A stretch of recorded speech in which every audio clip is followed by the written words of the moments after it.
Hello viewers, இன்றைக்கி கருணைக்கிழங்குனாலே யோசித்து பாருங்களேன். கருணை உள்ளம் கொண்டது கருணைக்கிழங்கு. அந்தளவுக்கு மனுஷன் மேலே அது கருணையாக இருக்கும். அவ்வளோ மகத்துவம் உள்ளது. அது கருணைக்கிழங்கு பொரியல் எப்படி செய்கிறதுன்னு சொல்கிறேன். இது காராக்கருணைன்னு சொல்லுவாங்க. இது வறுக்கலாம்,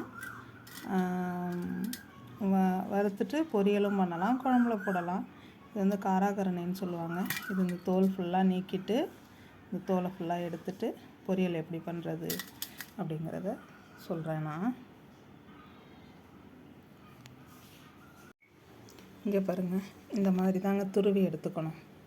இந்த காராக்கருணையை இந்த மாதிரி துருவி நல்லா எடுத்துக்கிட்டோம்னா ஈஸியாக வெந்துடும். இது கொஞ்சம் வேகிறது நாழி ஆகும்.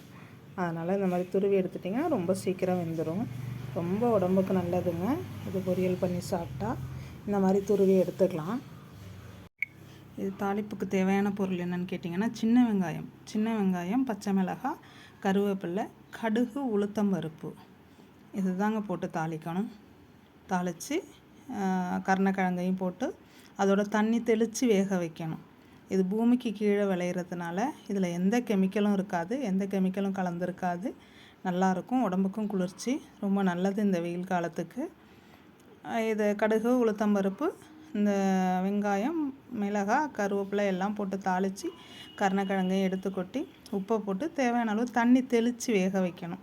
கொஞ்சம் வேகும் இந்த கிழங்கு, அதனால் தண்ணி தெளித்து வேக வச்சு தேங்காய் துருவல் போட்டு இறக்கிட்டிங்கன்னா கருணைக்கிழங்கு பொரியல் ரெடி.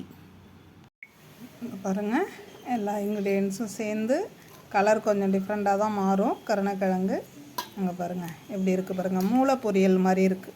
நான்வெஜ்ஜுக்காரவங்களுக்கு மூளை பொரியல் மாதிரி இருக்குது. அங்கே பாருங்கள், கருணைக்கிழங்கு பொரியல் ரெடி. இது ரொம்ப நல்லது. எல்லோரும் செஞ்சு பாருங்கள். செஞ்சு பார்த்துட்டு எனக்கு கமெண்ட்டில் சொல்லுங்கள். என் சேனலை பார்க்குற நீங்கள் சப்ஸ்கிரைப் பண்ணுங்கள், லைக் பண்ணுங்கள், சப்ஸ்கிரைப் பண்ணுங்கள், மறந்துடாதீங்க. ஓகே, பாய்.